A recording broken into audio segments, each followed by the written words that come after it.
എല്ലാവർക്കും നമസ്കാരം. ഞാൻ ഇന്ന് നിങ്ങളെ പരിചയപ്പെടുത്തുന്നത് സവിതം ചെയിൻ. ഞാൻ ഇന്ന് ഈ വീഡിയോയിൽ കാണിക്കുന്നത് 1 ഗ്രാം ഗോൾഡ് കവറിങ്ങിൻ്റെ സവിതം ചെയിനാണ്. ഒരുപാട് കസ്റ്റമേഴ്സ് ഗോൾഡിൽ സവിതം ചെയിനാണ് യൂസ് ചെയ്യുന്നത്.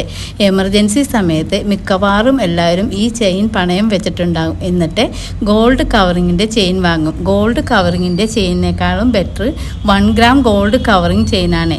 1 ഗ്രാം ഗോൾഡ് കവറിങ് ചെയിനിൽ 100 ml ഗോൾഡ് കോപ്പറിൻ്റെ മേൽ പ്ലേറ്റ് ചെയ്തിരിക്കുന്നു. ഇത് കാണാൻ ഒറിജിനൽ ഗോൾഡ് പോലെ തന്നെ ഉണ്ടാകും. ഇത് ഡെയിലി യൂസ് ചെയ്യാനാണെങ്കിൽ 6 month ഗ്യാരണ്ടിയും, ഫങ്ഷൻ യൂസ് ആണെങ്കിൽ 1 year ഗ്യാരണ്ടിയും ഉണ്ട്. ഫസ്റ്റ് പോളിഷ് ഫ്രീ ആണ്. ഇത് യൂസ് ചെയ്തതിന് ശേഷം ഷോപ്പിൽ കൊണ്ടുവന്നാൽ 50% എക്സ്ചേഞ്ച് മാത്രം. ഇത് നിങ്ങൾക്ക് ആവശ്യമുണ്ടെങ്കിൽ ഞങ്ങളുടെ ഷോപ്പ് വരുന്നത് എറണാകുളം വൈറ്റില തൃപ്പൂണിത്തുറ റൂട്ടിൽ ദീപാരാധന ബിൽഡിങ്ങിൻ്റെ ഗ്രൗണ്ട് ഫ്ലോറിൽ വന്നാൽ മതി. വരുവാൻ സാധിക്കാത്തവർക്ക് ഓൺലൈൻ സർവീസ് അവൈലബിൾ ആണ്. അതിനായി താഴെ കാണുന്ന നമ്പറിൽ കോൺടാക്റ്റ് ചെയ്യുക.